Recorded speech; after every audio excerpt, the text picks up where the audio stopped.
श्री शनि वज्र पंजर कवचम शृणुध्वं रसयः सर्वे शनि पीडाहरं महत्। कवचम शनिराजस्य सौरेरिदमनुत्तमम्। कवचम देवतावासं वज्र पंजर संज्ञकम्। शनैश्चर प्रीतिकरं सर्व सौभाग्यदायकम्। ओम श्री शनैश्चरः पातु भालं मे सूर्यनंदनः। नेत्रे छायात्मजः पातु पातु कर्णौ यमानुजः। नासां वैवस्वतः पातु मुखं मे भास्करः सदा। स्निग्धकण्ठश्च मे कण्ठं भुजौ पातु महाभुजः। स्कन्धौ पातु शनिश्चैव करौ पातु शुभप्रदः। वक्षः पातु यमभ्राता कुक्षिं पात्वसितस्तथा। नाभिं ग्रहपतिः पातु मन्दः पातु कटिं तथा।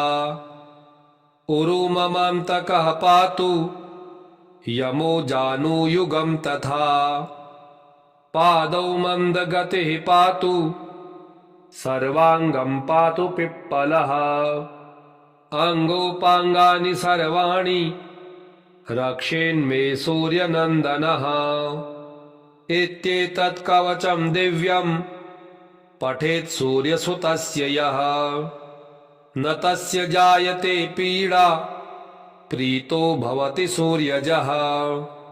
व्ययजन्म द्वितीयस्थो मृत्युस्थानगतोऽपि वा। कलत्रस्थो गतो वापि सुप्रीतस्तु सदा शनिः। अष्टमस्थे सूर्यसुते व्यये जन्म द्वितीयगे।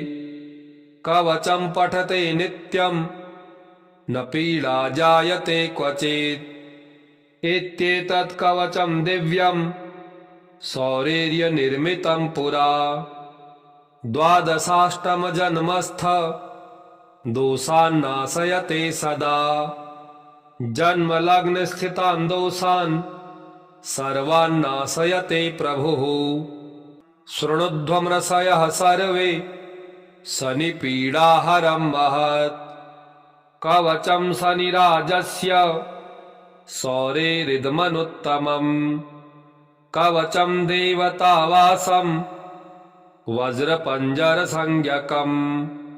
शनैश्चर प्रीतिकरं सर्व सौभाग्यदायकम्। ओम श्री शनैश्चरः पातु भालं मे सूर्यनंदनः। नेत्रे छायात्मजः पातु पातु कर्णौ यमानुजः। नासां वैवस्वतः पातु मुखं मे भास्करः सदा। स्निग्धकण्ठश्च मे कण्ठं भुजौ पातु महाभुजः। स्कन्धौ पातु शनिश्चैव करौ पातु शुभप्रदः। वक्षः पातु यमभ्राता कुक्षिं पात्वसितस्तथा। नाभिं ग्रहपतिः पातु मन्दः पातु कटिं तथा। उरुममन्तकः पातु यमो जानुयुगं तथा। पादौ मन्दगतिः पातु सर्वांगं पातु पिप्पलः। अङ्गोपाङ्गानि सर्वाणि रक्षेन्मे सूर्यनन्दनः। इत्येतत् कवचं दिव्यं पठेत् सूर्यसुतस्य यः। न तस्य जायते पीडा प्रीतो भवति सूर्यजः। व्ययजन्म द्वितीयस्थो मृत्युस्थानगतोऽपि वा। कलत्रस्थो गतो वापि सुप्रीतस्तु सदा शनिः। अष्टमस्थे सूर्यसुते व्यये जन्म द्वितीयगे। कवचं पठते नित्यं न पीडा जायते क्वचित्। इत्येतत् कवचं दिव्यं सौरेर्यनिर्मितं पुरा द्वादशाष्टमजन्मस्थ दोषान्नाशयते सदा जन्मलग्नस्थितान् दोषान् सर्वान्नाशयते प्रभुः शृणुध्वमृषयः सर्वे शनिपीडाहरं महत् कवचं शनिराजस्य सौरेरिदमनुत्तमम् कवचं देवतावासं वज्रपञ्जरसंज्ञकम् शनैश्चरप्रीतिकरं सर्वसौभाग्यदायकम् ॐ श्री शनैश्चरः पातु भालं मे सूर्यनन्दनः नेत्रे छायात्मजः पातु पातु कर्णौ यमानुजः नासां वैवस्वतः पातु मुखं मे भास्करः सदा स्निग्धकण्ठश्च मे कण्ठं भुजौ पातु महाभुजः स्कन्धौ पातु शनिश्चैव करौ पातु शुभप्रदः वक्षः पातु यमभ्राता कुक्षिं पात्वसितस्तथा नाभिं ग्रहपतिः पातु मन्दः पातु कटिं तथा उरुममन्तकः पातु यमो जानुयुगं तथा पादौ मन्दगतिः पातु सर्वाङ्गं पातु पिप्पलः अङ्गोपाङ्गानि सर्वाणि रक्षेन्मे सूर्यनन्दनः इत्येतत् कवचं दिव्यं पठेत् सूर्यसुतस्य यः न तस्य जायते पीडा प्रीतो भवति सूर्यजः व्ययजन्म द्वितीयस्थो मृत्युस्थानगतोऽपि वा कलत्रस्थो गतो वापि सुप्रीतस्तु सदा शनिः अष्टमस्थे सूर्यसुते व्यये जन्म द्वितीयगे कवचं पठते नित्यं न पीडा जायते क्वचित् इत्येतत् कवचं दिव्यं सौरेर्यनिर्मितं पुरा द्वादशाष्टमजन्मस्थ दोषान्नाशयते सदा जन्मलग्नस्थितान् दोषान् सर्वान्नाशयते प्रभुः शृणुध्वमृषयः सर्वे शनिपीडाहरं महत् कवचं शनिराजस्य सौरेरिदमनुत्तमम् कवचं देवतावासं वज्रपञ्जरसंज्ञकम् शनैश्चरप्रीतिकरं सर्वसौभाग्यदायकम् ॐ श्री शनैश्चरः पातु भालं मे सूर्यनन्दनः नेत्रे छायात्मजः पातु पातु कर्णौ यमानुजः नासां वैवस्वतः पातु मुखं मे भास्करः सदा स्निग्धकण्ठश्च मे कण्ठं भुजौ पातु महाभुजः स्कन्धौ पातु शनिश्चैव करौ पातु शुभप्रदः वक्षः पातु यमभ्राता कुक्षिं पात्वसितस्तथा नाभिं ग्रहपतिः पातु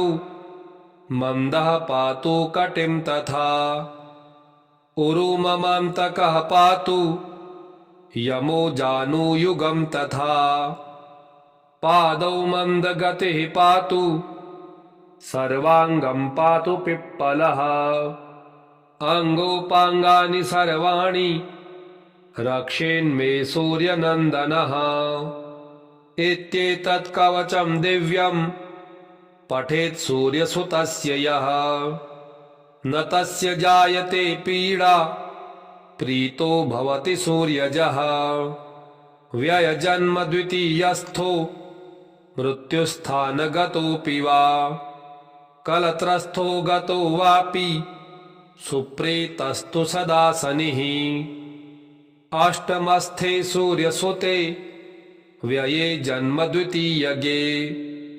कवचं पठते नित्यं न पीडा जायते क्वचित्। इत्येतत् कवचं दिव्यं सौरेर्यनिर्मितं पुरा। द्वादशाष्टमजन्मस्थ दोषान्नाशयते सदा। जन्मलग्नस्थितान् दोषान् सर्वान्नाशयते प्रभुः। शृणुध्वं रसयः सर्वे शनिपीडाहरं महत्। कवचं शनिराजस्य सौरेरिदमनुत्तमम्। कवचं देवतावासं वज्रपञ्जरसंज्ञकम्। शनैश्चर प्रीतिकरं सर्वसौभाग्यदायकम्। ॐ श्री शनैश्चरः पातु भालं मे सूर्यनन्दनः। नेत्रे छायात्मजः पातु पातु कर्णौ यमानुजः। नासां वैवस्वतः पातु मुखं मे भास्करः सदा। स्निग्धकण्ठश्च मे कण्ठं भुजौ पातु महाभुजः। स्कन्धौ पातु शनिश्चैव करौ पातु शुभप्रदः। वक्षः पातु यमभ्राता कुक्षिं पात्वसितस्तथा। नाभिं ग्रहपतिः पातु मन्दः पातु कटिं तथा। उरुममन्तकः पातु यमो जानुयुगं तथा। पादौ मन्दगतिः पातु सर्वाङ्गं पातु पिप्पलः। अङ्गोपाङ्गानि सर्वाणि रक्षेन्मे सूर्यनन्दनः। इत्येतत् कवचं दिव्यं पठेत् सूर्यसुतस्य यः।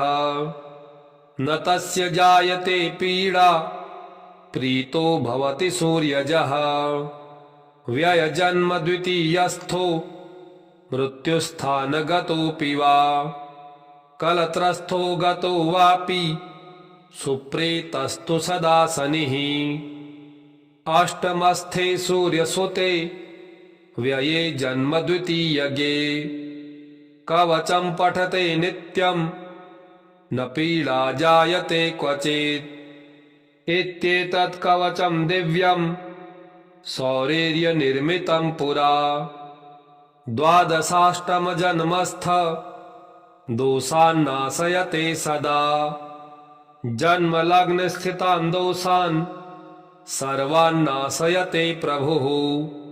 शृणुध्वं रसयः सर्वे शनिपीडाहरं महत्। कवचं शनिराजस्य सौरेरिदमनुत्तमम्। कवचं देवतावासं वज्रपञ्जरसंज्ञकम्। शनैश्चर प्रीतिकरं सर्वसौभाग्यदायकम्। ॐ श्री शनैश्चरः पातु भालं मे सूर्यनन्दनः। नेत्रे छायात्मजः पातु पातु कर्णौ यमानुजः। नासां वैवस्वतः पातु मुखं मे भास्करः सदा। स्निग्धकण्ठश्च मे कण्ठं भुजौ पातु महाभुजः।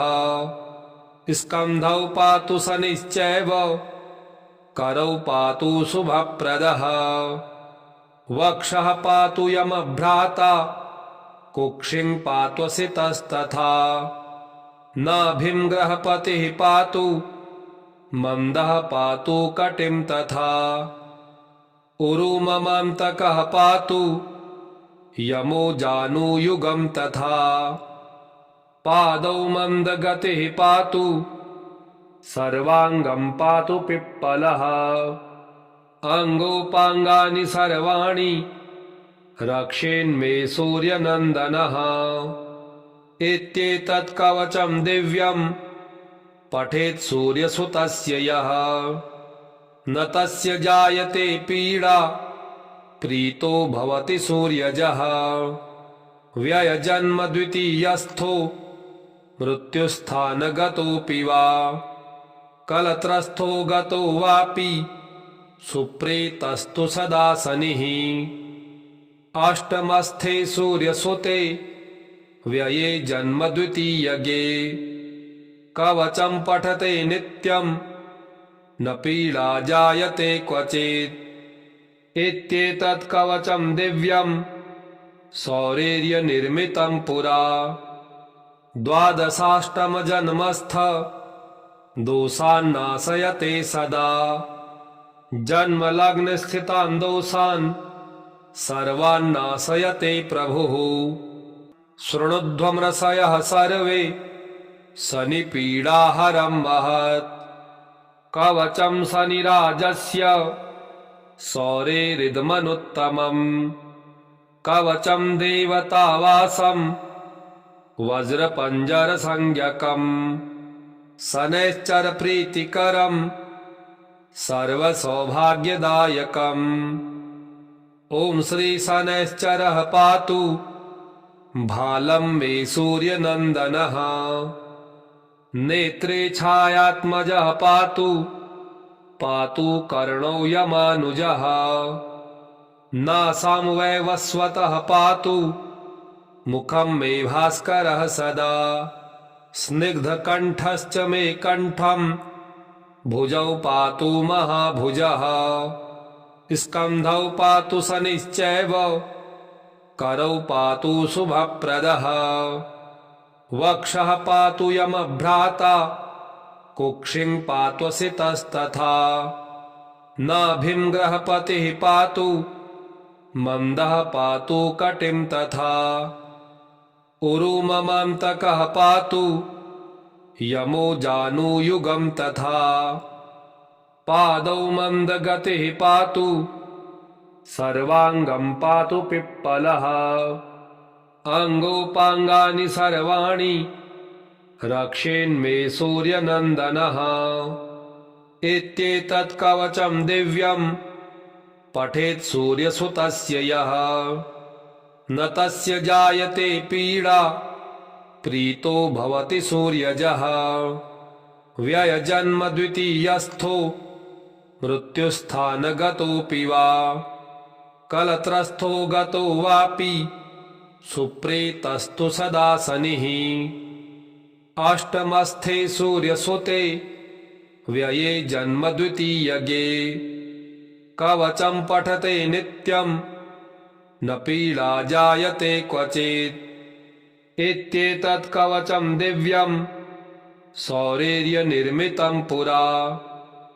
द्वादशाष्टमजन्मस्थ दोषान्नाशयते सदा जन्मलग्नस्थितान् दोषान् सर्वान्नाशयते प्रभुः शृणुध्वमृषयः सर्वे शनिपीडाहरं महत् कवचं शनिराजस्य सौरेरिदमनुत्तमम् कवचं देवतावासं वज्रपञ्जरसंज्ञकम् शनैश्चर प्रीतिकरं सर्वसौभाग्यदायकम् ॐ श्री शनैश्चरः पातु भालं मे सूर्यनन्दनः नेत्रे छायात्मजः पातु पातु कर्णौ यमानुजः नासां वैवस्वतः पातु मुखं मे भास्करः सदा स्निग्धकण्ठश्च मे कण्ठं भुजौ पातु महाभुजः स्कन्धौ पातु शनिश्चैव करौ पातु शुभप्रदः वक्षः पातु यमभ्राता कुक्षिं पात्वसितस्तथा नाभिं ग्रहपतिः पातु मन्दः पातु कटिं तथा उरुममन्तकः पातु यमो जानुयुगं तथा पादौ मन्दगतिः पातु सर्वाङ्गं पातु पिप्पलः अङ्गोपाङ्गानि सर्वाणि रक्षेन्मे सूर्यनन्दनः इत्येतत् कवचं दिव्यं पठेत् सूर्यसुतस्य यः न तस्य जायते पीडा प्रीतो भवति सूर्यजः व्ययजन्म द्वितीयस्थो मृत्युस्थानगतोऽपि वा कलत्रस्थो गतो वापि सुप्रीतस्तु सदा शनिः अष्टमस्थे सूर्यसुते व्यये जन्म द्वितीयगे कवचं पठते नित्यं न पीडा जायते क्वचित् इत्येतत् कवचं दिव्यं सौरेर्यनिर्मितं पुरा द्वादशाष्टमजन्मस्थ दोषान्नाशयते सदा जन्मलग्नस्थितान् दोषान् सर्वान्नाशयते प्रभुः शृणुध्वं रसयः सर्वे शनिपीडाहरं महत् कवचं शनिराजस्य सौरेरिदमनुत्तमम् कवचं देवतावासं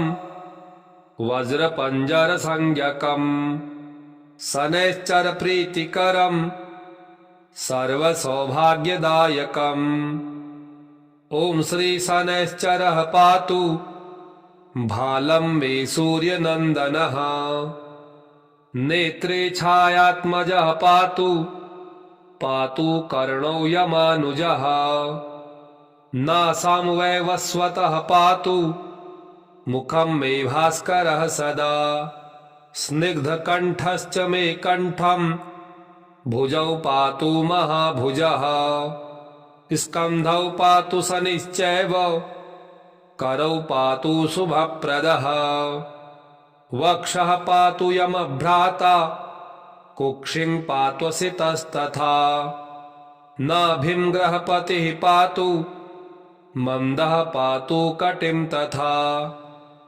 उरुममन्तकः पातु यमो जानुयुगं तथा पादौ मन्दगतिः पातु सर्वाङ्गं पातु पिप्पलः अङ्गोपाङ्गानि सर्वाणि रक्षेन्मे सूर्यनन्दनः इत्येतत् कवचं दिव्यं पठेत् सूर्यसुतस्य यः न तस्य जायते पीडा प्रीतो भवति सूर्यजः व्ययजन्म द्वितीयस्थो मृत्युस्थानगतोऽपि वा कलत्रस्थो गतो वापि सुप्रीतस्तु सदा शनिः अष्टमस्थे सूर्यसुते व्यये जन्म द्वितीयगे कवचं पठते नित्यं न पीडा जायते क्वचित्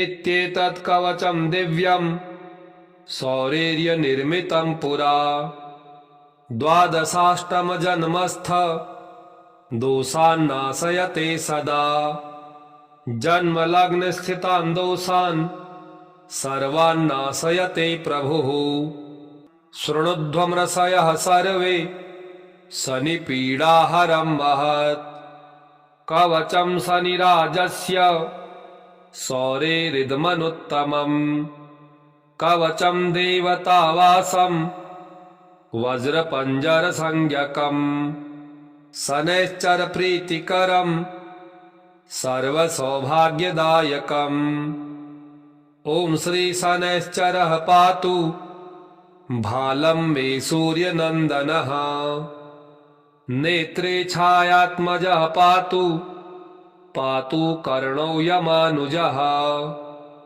नासां वैवस्वतः पातु मुखं मे भास्करः सदा स्निग्धकण्ठश्च मे कण्ठं भुजौ पातु महाभुजः स्कन्धौ पातु शनिश्चैव करौ पातु शुभप्रदः वक्षः पातु यमभ्राता कुक्षिं पात्वसितस्तथा नाभिं ग्रहपतिः पातु मन्दः पातु कटिं तथा उरुममन्तकः पातु यमो जानुयुगं तथा पादौ मन्दगतिः पातु सर्वाङ्गं पातु पिप्पलः अङ्गोपाङ्गानि सर्वाणि रक्षेन्मे सूर्यनन्दनः। इत्येतत् कवचं दिव्यं पठेत् सूर्यसुतस्य यः न तस्य जायते पीडा प्रीतो भवति सूर्यजः। व्ययजन्म द्वितीयस्थो मृत्युस्थानगतोऽपि वा कलत्रस्थो गतो वापि सुप्रीतस्तु सदा शनिः।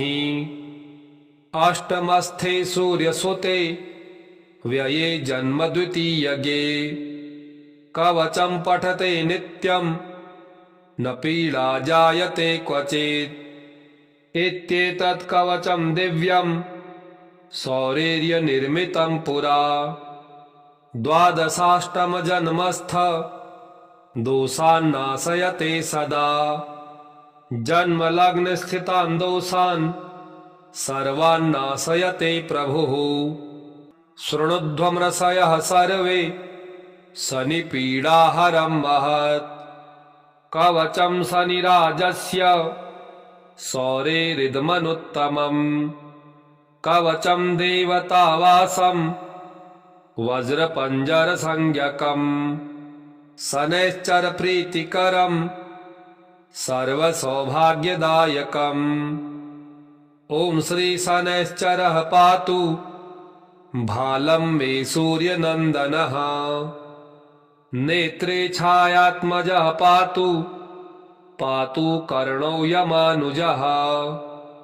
नासां वैवस्वतः पातु मुखं मे भास्करः सदा। स्निग्धकण्ठश्च मे कण्ठं भुजौ पातु महाभुजः। स्कन्धौ पातु शनिश्चैव करौ पातु शुभप्रदः। वक्षः पातु यमभ्राता कुक्षिं पात्वसितस्तथा। नाभिं ग्रहपतिः पातु मन्दः पातु कटिं तथा। उरुममान्तकः पातु यमो जानुयुगं तथा। पादौ मन्दगतिः पातु सर्वाङ्गं पातु पिप्पलः। अङ्गोपाङ्गानि सर्वाणि रक्षेन्मे सूर्यनन्दनः। इत्येतत् कवचं दिव्यं पठेत् सूर्यसुतस्य यः न तस्य जायते पीडा प्रीतो भवति सूर्यजः। व्ययजन्म द्वितीयस्थो मृत्युस्थानगतोऽपि वा कलत्रस्थो गतो वापि सुप्रीतस्तु सदा शनिः।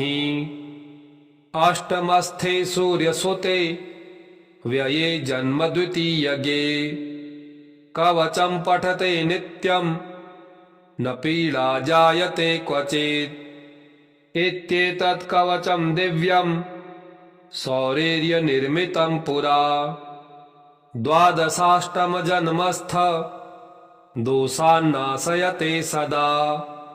जन्मलग्नस्थितान् दोषान् सर्वान्नाशयते प्रभुः। इति श्री शनिवज्रपञ्जर कवचं श्री शनिदेवार्पणमस्तु। ओम श्री शनिदेवाय नमः।